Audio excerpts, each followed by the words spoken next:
This is the Gong Solar Park in Talatán, the largest solar power plant in the world, stretching across Qinghai province in China. It's so big that if it operated at full capacity, it could supply electricity to all of Norway. And not only that, if we zoom out, China's desert regions are filled with massive solar and wind projects.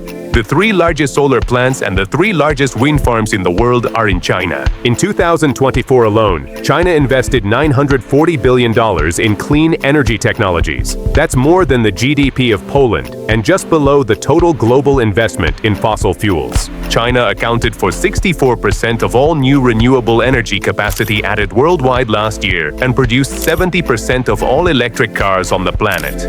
And all of this is part of Xi Jinping's Made in China 2025 plan. China is in the midst of a process that will radically transform both its own economy and the global economy. That's why we're going to find out together what's behind all of this. Is China a legitimate winner or a cheater? What does this mean for the global economy in an era of protectionism and tariffs? You're watching Urbanio. And look, I know, we all have our feelings about the Trump administration. Most of us didn't exactly love it. If you're with me on that, go ahead and hit subscribe so we can keep growing this channel together. But today's story, it's not about Trump. This video is entirely about China, how they built their secret plan, how it's changing the world, and why it matters to all of us. Stick around, because things are only getting more surprising from here. A little over 40 years ago, President Mao Zedong passed away. And Mao remains an iconic figure in China today, but his economic legacy is, to put it mildly, complicated. To rapidly industrialize the country and achieve economic self-sufficiency, Mao launched the Great Leap Forward in 1958. It was a disaster. The massive collectivization of agriculture, huge investments in heavy industry, and inefficient central planning failed, causing a famine that resulted in between 15 and 55 million deaths. And in 1976, after his death, he left behind a country that was completely impoverished, with political chaos inherited from the Cultural Revolution. His successor, Deng Xiaoping, had been purged and exiled by Mao for being considered a capitalist. But after the political massacre of the Maoist era, he made a remarkable return to power in 1978. Deng saw the urgent need for deep economic reforms. He sought to recover the ideological focus on state planning and collective ownership, but with adaptations. And all his policies could be summed up in his famous phrase, "It doesn't matter if the cat is black or white, as long as it catches mice, it's a good cat." And so, under the slogan reform and opening up, Deng began a gradual process of economic liberalization in the 1980s. This meant allowing the market to set prices, opening up to foreign investment, and letting entrepreneurs create private businesses. As Deng's reforms took root in the 1990s, China's economy began to rebound. Between 1980 and 2000, China's per capita GDP grew fivefold, driven largely by a surge in exports from its factories to global markets. To accelerate this growth, Beijing launched special economic zones, inspired in part by advice from Singapore's Lee Kuan Yew, offering tax breaks and trade incentives to lure foreign investment. The most famous of these zones was Shenzhen, once just a sleepy fishing village near the Hong Kong border. By the 1990s, it had transformed into a booming metropolis, attracting hundreds of thousands of migrant workers to its factories, which churned out everything from pens and clothing to watch batteries. One of those workers was Wang Chuanfu, a young man born into a poor farming family with 8 children in Anhui province in central China. He studied hard and attended university in the neighboring province of Hunan to study chemistry. After graduating, he joined a new battery company in Shenzhen and 2 years later left to found his own company dedicated to making affordable rechargeable batteries. The company was called Yadi Electronics, named after Yadi Street in Shenzhen, where its first headquarters was located. But I know it might sound out of context, just to remember the name. He has been an important part of this great change. In the 90s, China's manufacturing industry had a major advantage: extremely low wages. In 1995, China's per capita GDP barely exceeded $600 in today's terms, while South Korea had more than 12,000 and Japan more than 44,000. This allowed producers like Yadi Electronics to undercut much larger Japanese manufacturers, such as Toyota and Sony, even with their superior technology and more advanced production lines. That's how the business thrived.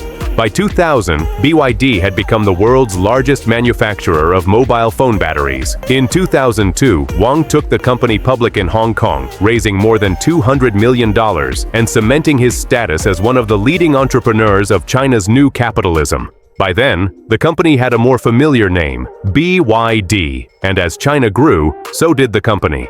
But let me tell you, this company had a lot more to offer.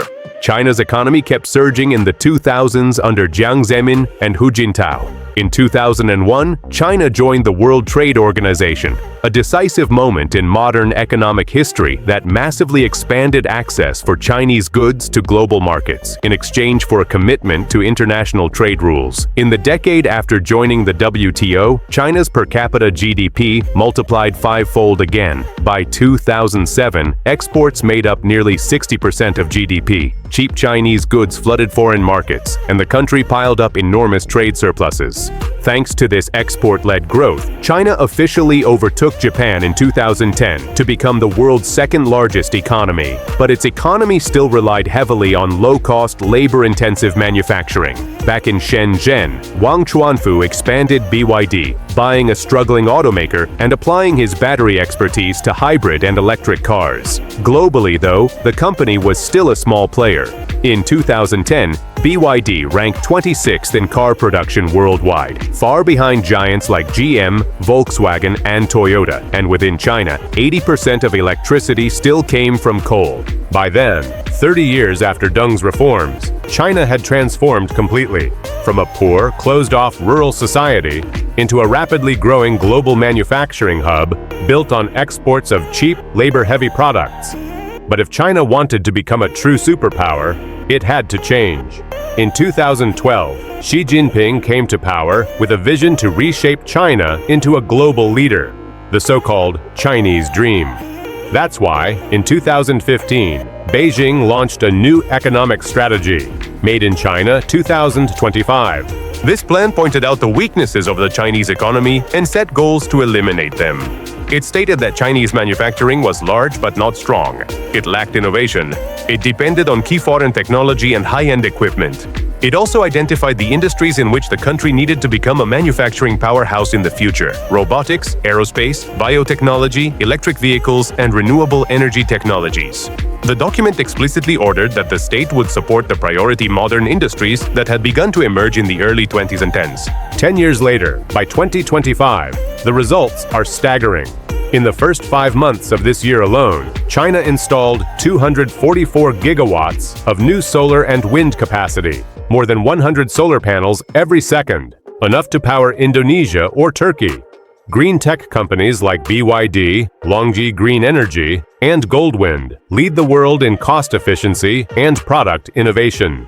BYD is now the third largest car maker in the world by production volume, and in China, more electric cars are sold than gasoline cars. China produces 80% of the world's solar panels, 60% of wind turbines, and 90% of lithium batteries. The country's trade surplus is nearing $1 trillion. It's undeniable. China is winning the global industrial arms race, and fast.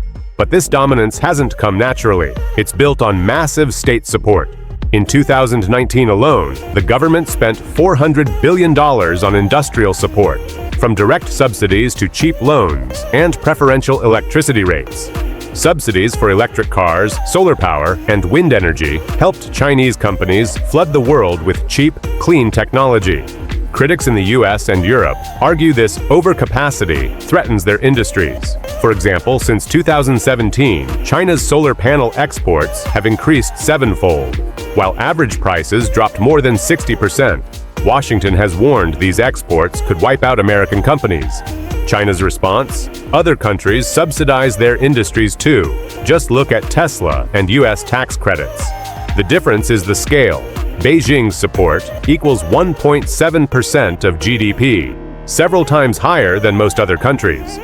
From an economic perspective, the conclusion is clear. China has built an industrial system where the state prioritizes manufacturing power above all else.